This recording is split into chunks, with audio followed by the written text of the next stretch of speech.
Something good is happening. You can feel it. And that's exactly when it starts. Not the excitement you expected. Not the relief of finally having something real. Something else. A quiet, almost imperceptible movement inside you. Away from the thing that is good. Away from the person who is present. Away from the stability that arrived finally and should feel like rest. And then, without fully deciding to, you begin. A comment that lands harder than it needed to. A withdrawal that comes from nowhere. A sudden certainty that this job, this relationship, this good thing isn't actually what you wanted. That something is wrong with it. That something is wrong with them. And piece by piece, with a precision that almost looks like intention, you dismantle the thing that was finally working. And afterward, in the quiet that follows, you don't feel relieved. You feel confused. Because part of you watched it happen and didn't know how to stop it. And the story you tell yourself, the one about how you self-destruct, how you can't have good things, how something in you is fundamentally incompatible with stability, that story feels, in those moments, completely true. It isn't. But to understand why it isn't, you need to understand something your nervous system has been doing, silently and efficiently for a very long time. Figure standing just outside it, not entering. Let's stay with what this actually looks like. Because this pattern has a very specific shape, and naming it accurately matters. This is not always explosive. It is not always dramatic. Sometimes it is very quiet. It's the relationship that was going well, genuinely well, the kind of well you had stopped expecting. And then one evening, for a reason you can't fully explain afterward, you said something designed to create distance. Not consciously designed, but designed nonetheless. It's the job opportunity that was everything you'd been working toward, and the way you somehow missed the deadline. Or submitted something below your ability. Or picked a fight with the person who was championing you just before the decision was made. It's the friendship that was deepening into something real, and the slow, almost invisible withdrawal that began exactly when you started to matter to each other. The timing is not coincidental. The destruction doesn't happen when things are bad. It happens when things are good enough to lose. Then, at the moment it becomes solid, stopping, looking at it. Then, quietly, beginning to take it apart. And what this does to your sense of self is cumulative and cruel. Because you are not someone without self-awareness. You can see the pattern. Sometimes you can see it happening in real time, like watching yourself from a slight distance, narrating your own behavior with a helplessness that feels worse than not knowing. And the self-talk that follows is specific. I always do this. I don't deserve good things. I'm the problem in every situation. Those conclusions feel like honesty. Like finally seeing yourself clearly, but they are not honesty. They are the story a frightened nervous system tells about itself when it doesn't understand its own behavior. And understanding the behavior, the actual mechanism underneath it, is where the pattern begins, finally, to loosen. Here is the reframe that needs to land before anything else. You do not destroy good things because you are broken. You destroy good things because your nervous system learned early and thoroughly that good things leave, not as a belief. Not as a thought you can examine and revise. As a body-level certainty. A felt knowledge, installed before you had language for it, that the warmth which arrives also withdraws. That closeness is a setup for a loss that you cannot predict or control. And what a nervous system does with unpredictable loss is not passive. It activates. It looks for a way to take control of the outcome. And the most available form of control, when you cannot prevent something from eventually leaving, is to make it leave on your terms. Now, while you still have the capacity to survive it. while the attachment hasn't deepened to the point where the loss would be unsurvivable. This is not weakness. This is one of the most sophisticated threat response strategies the nervous system is capable of producing. It is intelligence in the wrong context. A solution to a problem that no longer exists, running on a schedule that was set in a world you no longer live in. Let's go into the mechanism directly. The psychological structure underneath this behavior involves two systems that are meant to work together, but in people with this pattern have been trained to work at cross purposes. The first is the attachment system, the part of you that moves toward connection, closeness, stability, the part that genuinely wants the good thing. The second is the threat detection system, the part of you that monitors the environment for signs of danger and activates a protective response when it detects a risk. In people who grew up in environments where good things were reliably followed by loss, where warmth was inconsistent, where closeness was followed by withdrawal, where stability was interrupted without warning, these two systems became linked in a particular way. The attachment system learned that closeness is desirable. The threat detection system learned that closeness is dangerous. And the threat detection system is faster. Here is the mental model. Imagine you are holding something valuable. Every time in your early experience you held something valuable, it was eventually taken, not always immediately. Not always harshly, but reliably, eventually gone. Your nervous system drew a conclusion from this pattern. The conclusion was not, things get taken.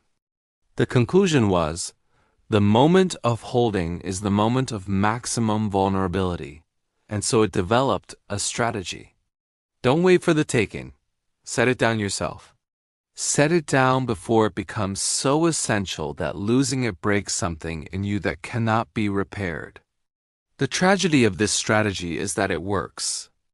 It does reduce the experience of uncontrolled loss. But it also ensures that nothing is ever held long enough to become evidence that it might, this time, stay. The neuroscience underneath this involves the amygdala, the brain's threat assessment center, and its relationship to the prefrontal cortex, which handles reasoning and impulse regulation.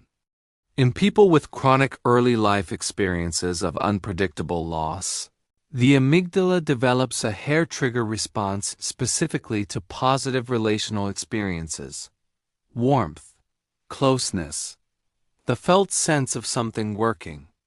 These become threat signals rather than safety signals, because in the original environment, they reliably preceded loss. The amygdala doesn't distinguish between then and now. It fires based on pattern recognition.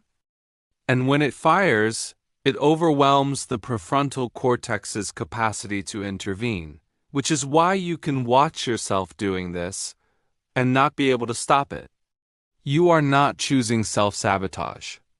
You are experiencing a neurological override that happens faster than conscious decision-making can respond. Understanding that is not an excuse.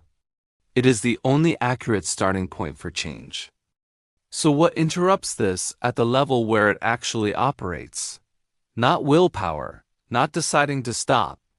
Those approaches engage the prefrontal cortex in a battle with the amygdala that the amygdala wins every time, because it has a head start measured in milliseconds and decades of practice. What works is a series of practices that gradually update the threat detection system's assessment of what safety looks like. Here is the framework. The first step is learning to recognize the activation before the behavior. The destruction doesn't begin with the action. It begins with a feeling.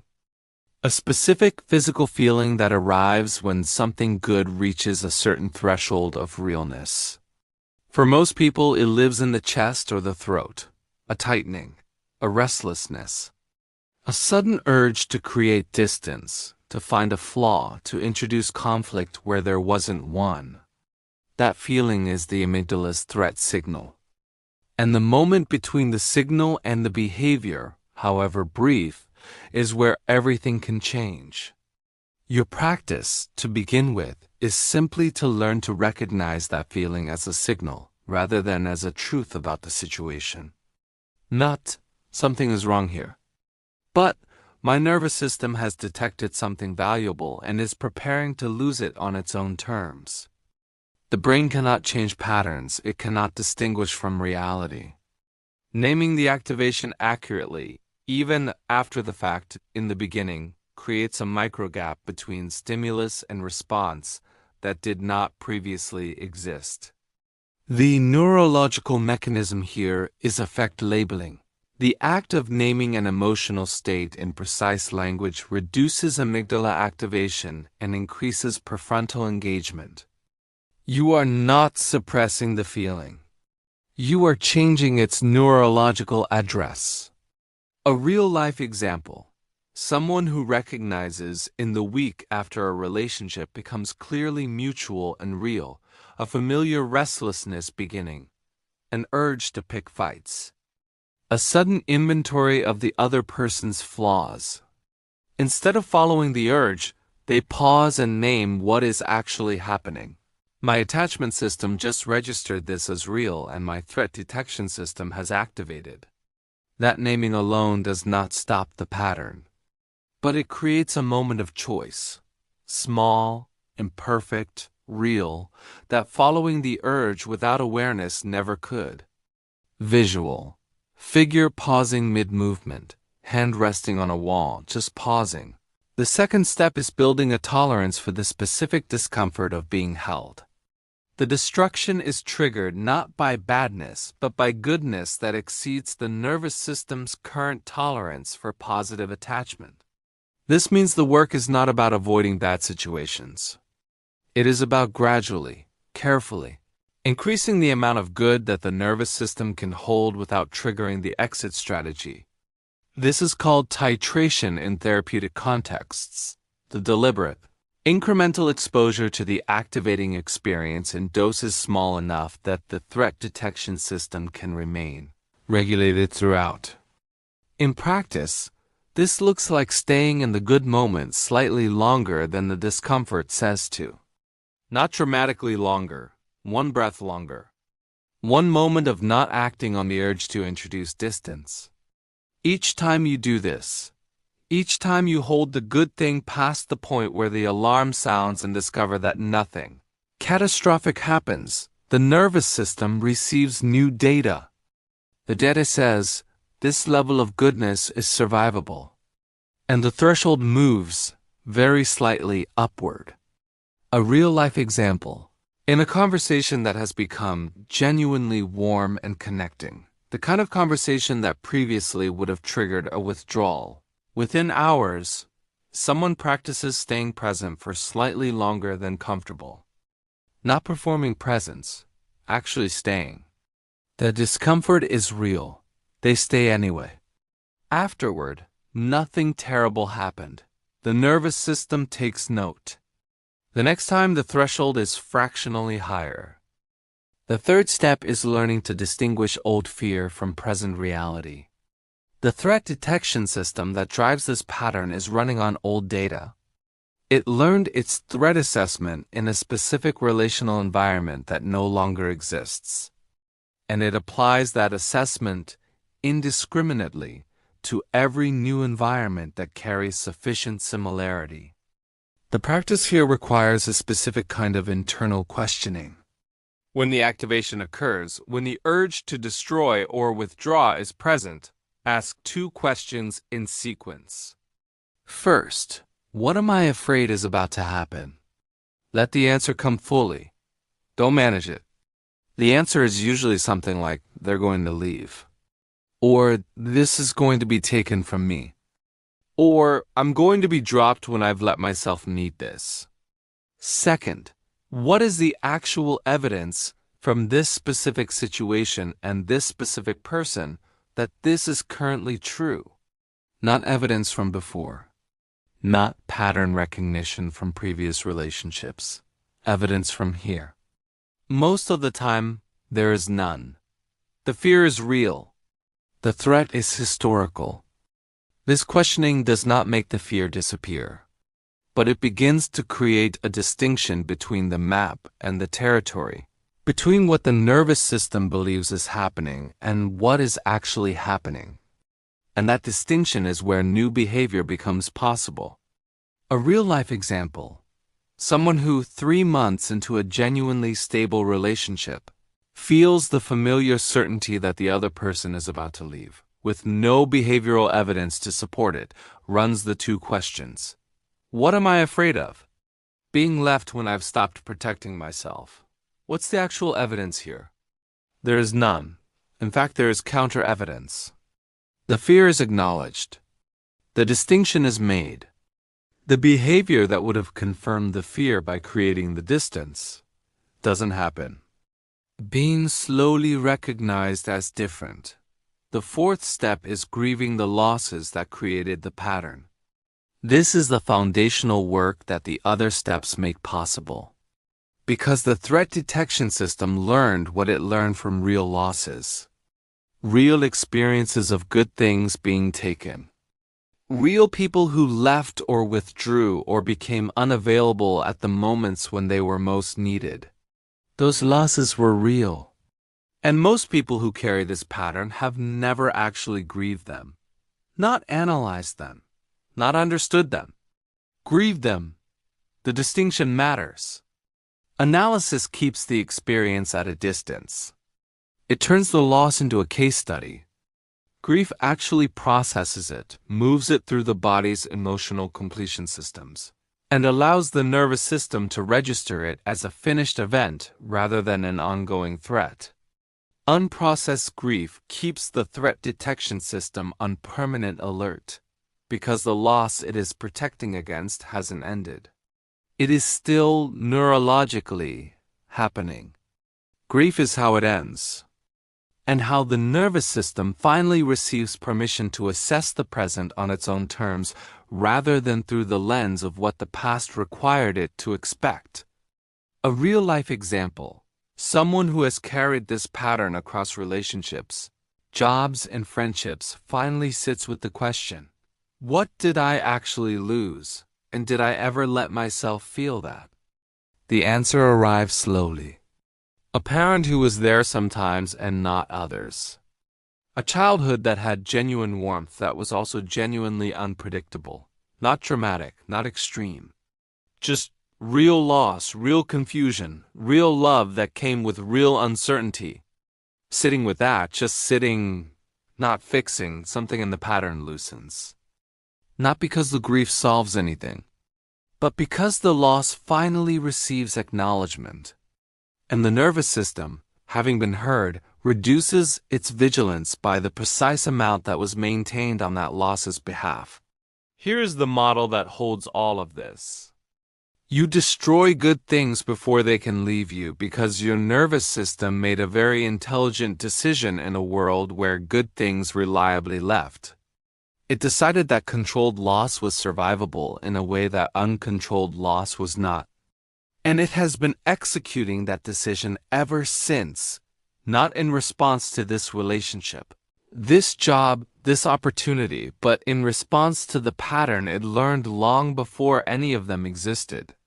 The path through this is not to fight the protective instinct. It is to update the threat assessment it is based on. To recognize the activation before the behavior. To build tolerance for goodness in small, survivable increments. To distinguish the old fear from the present reality. And to grieve the losses that created the original conclusion, so the nervous system is no longer protecting against something that is still, in its unprocessed state, happening. None of this is fast. None of it is linear. You will understand this completely and still feel the pull toward the exit when something gets good enough to lose. That is not failure. That is a nervous system that learned its lesson very well and will need many repetitions of new data before it revises the curriculum.